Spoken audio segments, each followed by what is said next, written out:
जो युवा हैं उनके रोजगार, बेरोजगार युवाओं के अभियान जिसका नाम सम्यक अभियान है, उसके संयोजक हमारे सहयोगी आदरणीय शैलेंद्र श्रीवास्तव जी,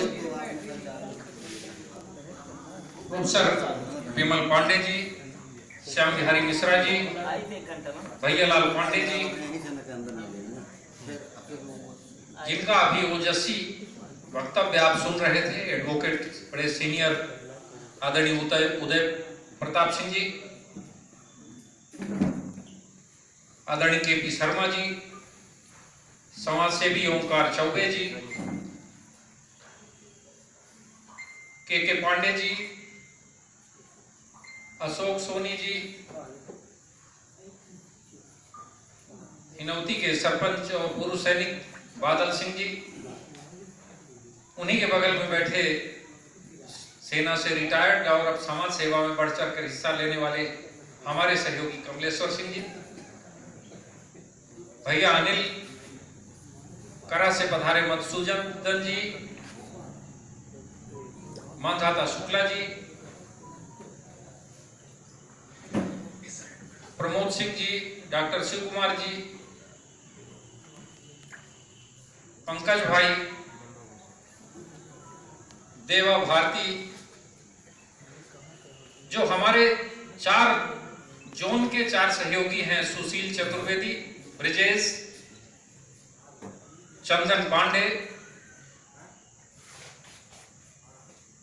और शिव बहुर मिश्रा, सोशल मीडिया के प्रदीप, यहां पर उपस्थित सम्यक के हमारे सभी मित्रगण, वरिष्ठ जन, सबसे पहले मैं आपको बताना चाहता हूं कि ये कोई जनसभा नहीं है, किसी राजनीतिक दल का आयोजन नहीं है। ये विशुद्ध रूप से जो युवा बेरोजगार हैं उनको कैसे रोजगार उपलब्ध कराया जाए, क्या तरीका लगाया जाए और कौन सी ऐसी रीत नीति शासन की है जिसके कारण से हमारे युवाओं को रोजगार नहीं मिल पा रहा है, युवा पीढ़ी निराश होती जा रही है, इसका चिंतन और मनन करने के लिए कुछ चुनिंदा लोगों को यहां पर बुलाया गया है। एक सचिन भी बैठे हैं हमारे युवा सहयोगी, उधर हम देख नहीं पाए उनको। पिछले 1 साल से पूरे देव तालाब विधानसभा के जितने पोलिंग हैं, जब हम लोग 8-10 साल से कई क्षेत्रों में काम कर ही रहे हैं और मैं स्वयं 25 वर्षों से शैक्षणिक संस्थान चलाता हूं और हमने देखा कि जब युवा अच्छी पढ़ाई करके बीबीए करेगा, एमबीए करेगा, बीटेक करेगा, एमटेक करेगा और रिसर्च तक कर लेगा, एमफिल कर लेगा, इसके बाद जब वो कभी मिलता है या हमारे पास आता है, उसके चेहरों में जो मायूसी दिखती है और कई बार तो इतना फ्रस्ट्रेटेड चेहरा उसका दिखता है कि दिल दहल जाता है, उसकी आंख में आंसू आ जाता है बात करते करते। वजह क्या है कि उसकी जो जीवन की जिम्मेवारियां हैं उससे वो बहुत घबराया हुआ है, इतना परेशान है कि उसको जो उसकी जिम्मेवारियां जीवन की हैं, भविष्य की और भूतकाल की, हम दोनों बात इसलिए कर रहे हैं कि उसके पास माता पिता का, जिन्होंने पढ़ाया, बड़ा किया और अब वो चाहते हैं कि वो सक्षम हो जाए और मेरे लिए सहारा बने। दूसरा, उसके आगे की जो पीढ़ी है, बाल बच्चों के लिए वो खुद से अपना सहयोग कर सके, मदद कर सके, दोनों के लिए वो सक्षम अपने आप को नहीं पा रहा। आखिर इस तरीके से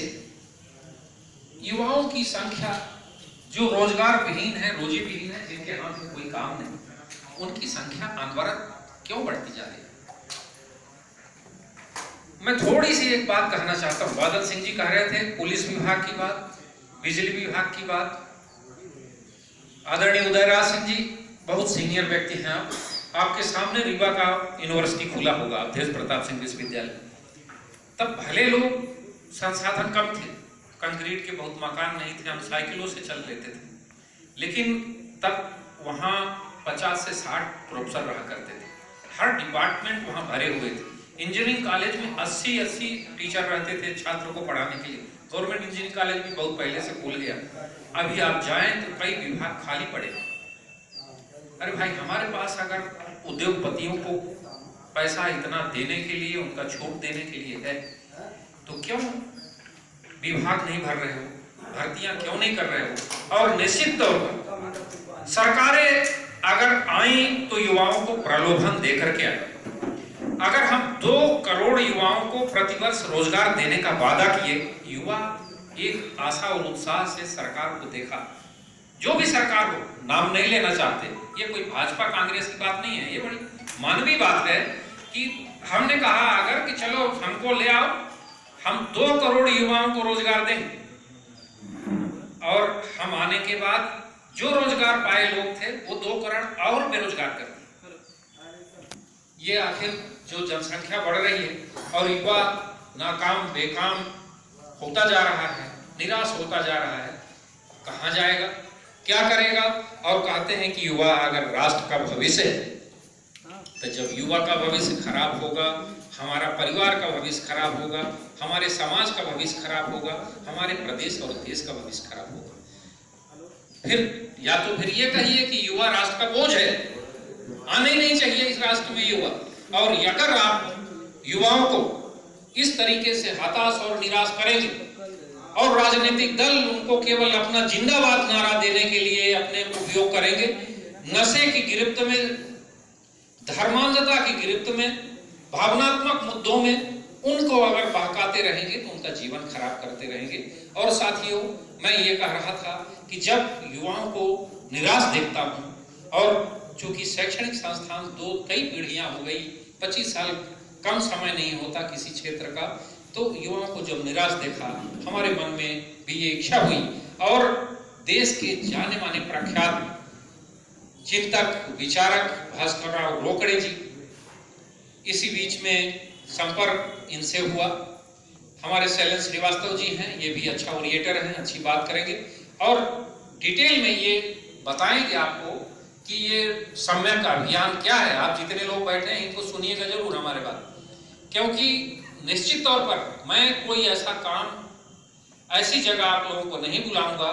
जो इस समाज, गांव और इस युवाओं के लिए, उनके भविष्य के लिए अच्छा नहीं होगा, हित का नहीं होगा। और जो जो मुद्दे हैं जिनके कारण से इस अभियान से मैं तन्मयता से जुड़ा, और पिछले 1 महीने से पूरे 266 पोलिंग में 10-10 पोलिंग का एक यूनिट या एक सेक्टर बना करके 15-16 जगह हम लोग बैठक कर चुके हैं। अभी 10-12 बैठकें और होनी हैं। यहाँ आप देख रहे होंगे कि हर जगह कोने कोने से, इधर छपराडीहार से भी, सीतापुर से भी, नईगढ़ी से भी, इधर पतारिया और मनिकवार से भी, सभी तरह से हैं। सभी हमारे लोग, महत्वपूर्ण लोग यहाँ आए इन्हीं युवाओं की आवाज को बुलंद करने के लिए और शासन की उन नीतियों का विरोध करने के लिए जिनके कारण से हमारा युवा बेरोजगार हो रहा है, और शासन को सजग करने के लिए कि युवाओं के रोजगार के विषय में कुछ न कुछ सोचे। आप बताइए, अगर आप के हित की लड़ाई आप स्वयं जागरूक होकर नहीं लड़ेंगे, कोई अगुवा नहीं बनेगा, तो इसी तरह से आप बैठे रहेंगे कि नहीं बैठे रहेंगे? तो बताइए, जिस अभियान में हम लोग निकले, आपका सहयोग और साथ मिलेगा कि नहीं मिलेगा? और अगर मिलेगा तो इसी 16 तारीख को युवाओं का एक बहुत बड़ा, हजारों हजार युवाओं का जन सैलाब इसी आपके देवतलाव स्टेडियम में उमड़ेगा, और हम लोग परिवर्तन करने की आवाज तय करेंगे, और जो भी सत्ता सरकार हैं उनको आगाह करेंगे कि युवाओं को रोजगार दो, अब वो समय आ गया है कि परिवर्तन करो। अगर हमको रोजगार नहीं मिलेगा तो हम अपनी मांग के लिए सभी वो जायज काम करेंगे, ध्यान देंगे। ऐसा कोई काम हम लोग जैसे थाने का घेराव कर दिया या कुछ कर दिया किसी, तो वो नहीं करेंगे, वो हमारे युवा नहीं करेंगे। हम अभी 2 अक्टूबर गांधी जयंती मनाएं, गांधीवादी तरीके से हम लोग सरकारों को, जो भी सत्ता शासन है उसको विवश करेंगे, उनकी नीति और नियमों का विरोध करेंगे और उनको मजबूर करेंगे कि हमारे लिए ऐसे नियम और कानून बनाओ जिससे हमें रोजी और रोजगार मिल सके। अभी आप देखे होंगे उनके जो कानून है और नियम